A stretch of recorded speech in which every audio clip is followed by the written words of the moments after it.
Smartphone ബാറ്ററിയുടെ പ്രവർത്തനക്ഷമത കഴിഞ്ഞ ഏതാനും വർഷങ്ങളായി വലിയ തോതിൽ വർദ്ധിച്ചിട്ടുണ്ടെങ്കിലും പല ഉപയോക്താക്കളും ഉച്ചയാകുന്നതിനു മുൻപ് തന്നെ ചാർജിംഗിനെ ആശ്രയിക്കേണ്ട അവസ്ഥയിലാണ്. ഫോണിലെ ബാറ്ററി ശേഷി കുറവായതുകൊണ്ടല്ല, മറിച്ച് ഉപയോഗം നിർത്തിയതിനു ശേഷവും പശ്ചാത്തലത്തിൽ പ്രവർത്തിച്ചുകൊണ്ടിരിക്കുന്ന ആപ്പുകളാണ് ഇതിന് പ്രധാന കാരണം. ഇത്തരത്തിൽ അനാവശ്യമായി ഊർജ്ജം ഉപയോഗിക്കുന്ന ആപ്പുകളെ നിയന്ത്രിക്കാൻ സഹായിക്കുന്ന ആൻഡ്രോയിഡ് അഡാപ്റ്റീവ് ബാറ്ററി എന്ന ഫീച്ചറിനെക്കുറിച്ച് പലർക്കും അറിവില്ല.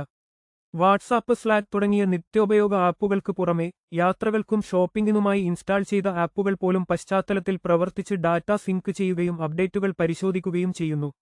ആൻഡ്രോയിഡ് സിസ്റ്റത്തിലെ അഡാപ്റ്റീവ് ബാറ്ററി സംവിധാനം ഉപയോക്താവിന്റെ ശീലങ്ങൾ പഠിച്ചെടുക്കുകയാണ് ചെയ്യുന്നത്.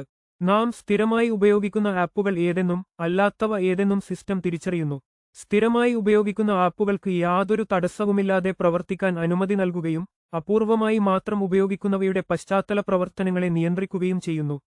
ഇതിനായി പ്രത്യേകമായി ആപ്പുകൾ ബ്ലോക്ക് ചെയ്യുകയോ മാനുവലായി ക്രമീകരിക്കുകയോ ചെയ്യേണ്ടതില്ല. സിസ്റ്റം സ്വയം ഈ പ്രക്രിയ നിർവഹിക്കുന്നു. ഈ ഫീച്ചർ ഓൺ ചെയ്ത ഉടൻ തന്നെ വലിയ മാറ്റങ്ങൾ പ്രതീക്ഷിക്കരുത്.